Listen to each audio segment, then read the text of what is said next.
الحمد لله رب العالمين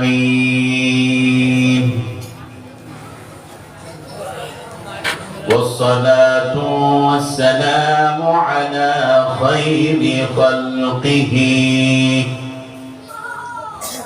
محمد وعلى آله وأصحابه أجمعين. أما بعد فقد قال الله تبارك وتعالى في كلامه المجيد وفي فرقانه الحميد. شكرا لكم. أعوذ بالله من الشيطان الرجيم. بسم الله الرحمن الرحيم. وقال الذين كفروا لا تسمعوا لهذا القرآن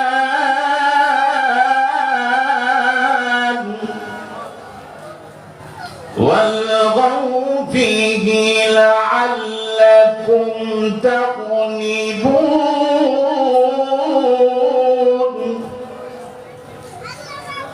صدق الله مولانا العظيم وصدق رسوله النبي الكريم. ونحن على ذلك من الشاهدين والشاكرين والحمد لله رب العالمين.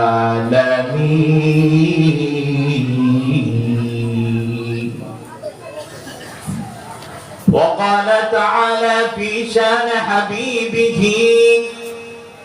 ومحبوبه ومعشوقه مخبرا وآمرا إن الله وملائكته يصلون على النبي يا أيها الذين آمنوا صلوا عليه وسلموا تسليما.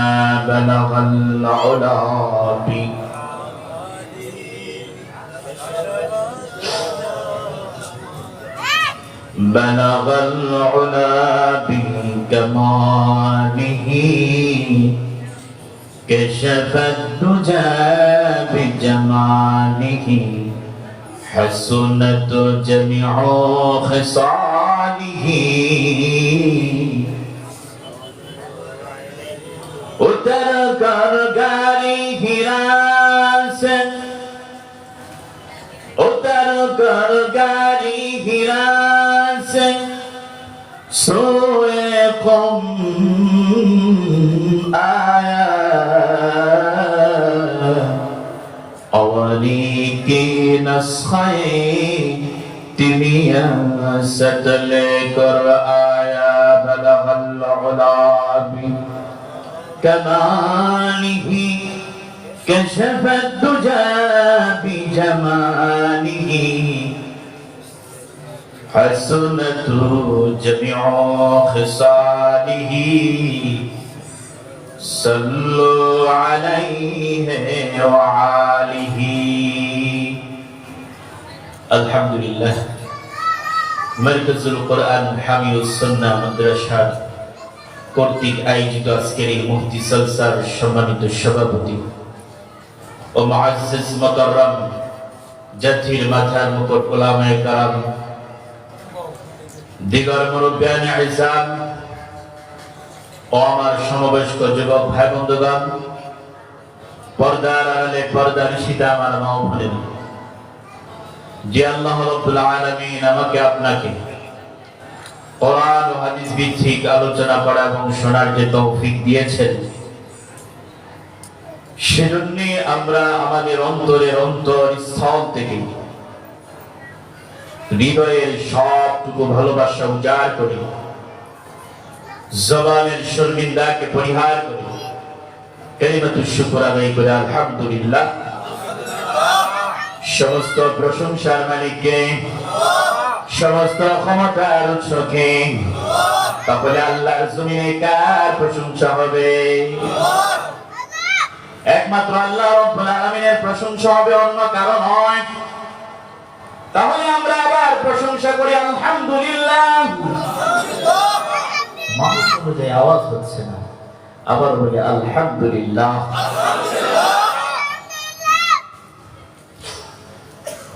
মহাগ্রন্থ আল কোরআনুল কারীম থেকে একটি আয়াত কারীমা তেলাওয়াত করেছি। আল্লামা ইমাম কুতুবী রাহমাতুল্লাহ আলাইহি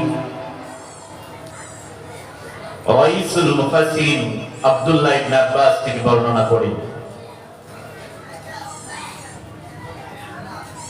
যে আয়াত কারীমা তেলাওয়াত করেছি,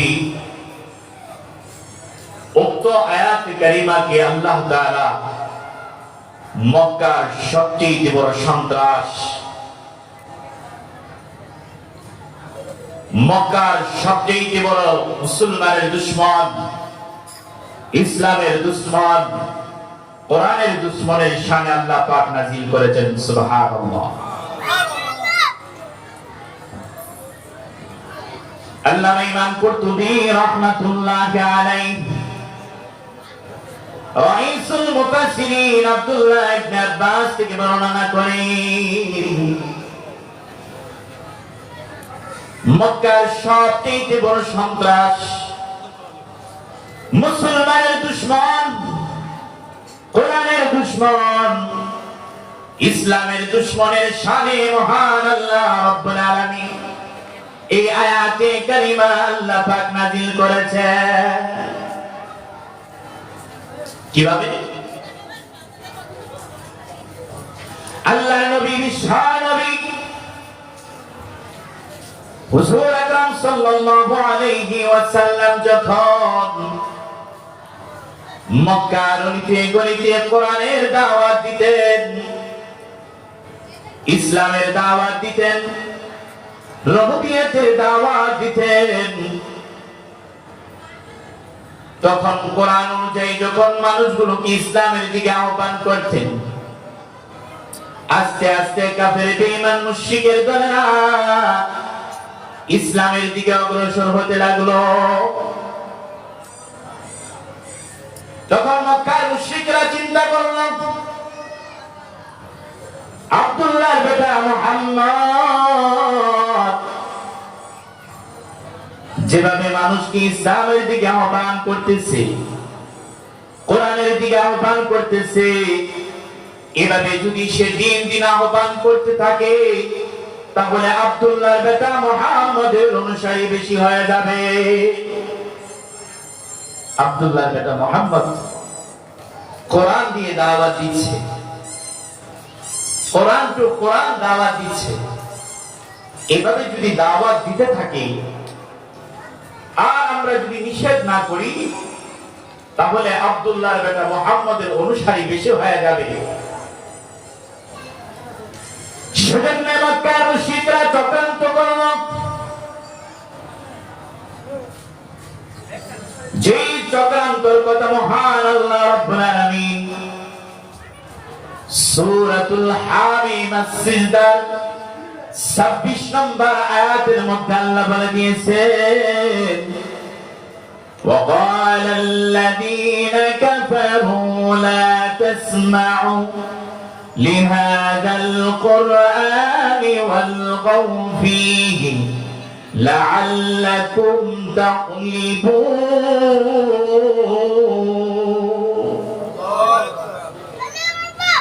মক্কার মুশরিকরা চক্রান্ত করল আব্দুল্লাহর বেটা যখন কোরআন দিয়ে দাওয়াত দেয় আব্দুল্লাহর বেটা যখন কোরআন তেলাওয়াত করে তখন তোমরা কোরআন শুনবা না এবং কেউ যদি কোরআন শুনতে চায় তাকে কোরআন শুনতেও দিবা না এটা মক্কার মুশরিকদের চক্রান্ত নয় মূলত এই চক্রান্ত হলো আমার আপনার দুশমন শয়তানের চক্রান্ত আমার আপনার দুশমন কে বলুন শয়তান আল্লাহ পাক কুরআনুল কারীমের মধ্যে বলেন ইন্নাশ শাইতানা লিল ইনসানি আদুউম মুবিন আমার আপনার প্রকাশ্য দুশমন কে বলো আমার আপনার প্রকাশ্য দুশমন শয়তান কারণ শয়তান জানতো কোরআনের মাধ্যমে একজন মানুষ আল্লাহর ওয়ালা হয়ে যায় কোরআনের মাধ্যমে একজন মানুষ আল্লাহর রাস্তা পেয়ে যায় ঠিক না আল্লাহ পাক সূরাতুর রহমানে বলেন الرحمن علم القرآن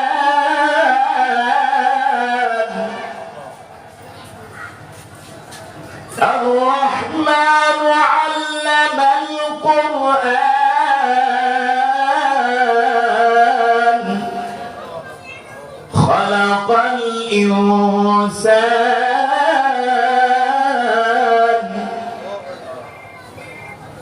আল্লাহ বলেন আমি রহমান শিক্ষা দিয়েছি কোরআন সৃষ্টি করেছি মানুষ আল্লাহ পাক কি বলেন আমি রহমান শিক্ষা দিয়েছি কোরআন সৃষ্টি করেছি কি মানুষ এবার আমার আপনার প্রশ্ন হলো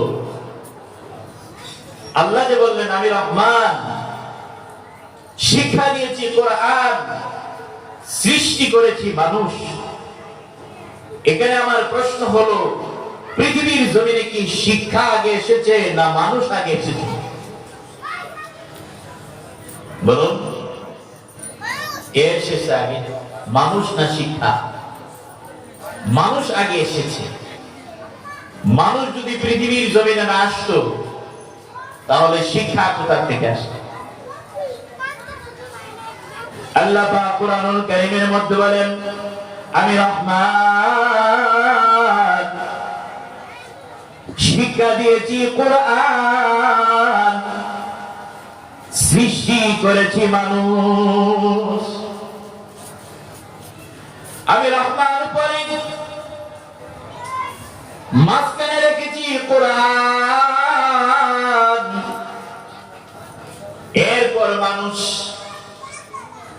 আল্লাহ পাক বলেন হে পৃথিবীর মানুষেরা তোমরা যদি আমি আল্লাহর সাথে সম্পর্ক করতে চাও আমি আল্লাহর সাথে যদি ভালোবাসা করতে চাও কোরআনের বিকল্প আর কোন রাস্তা নাই কোরআন ব্যতীত আমি আল্লাহর সাথে সম্পর্ক করতে পারবা না দেখি না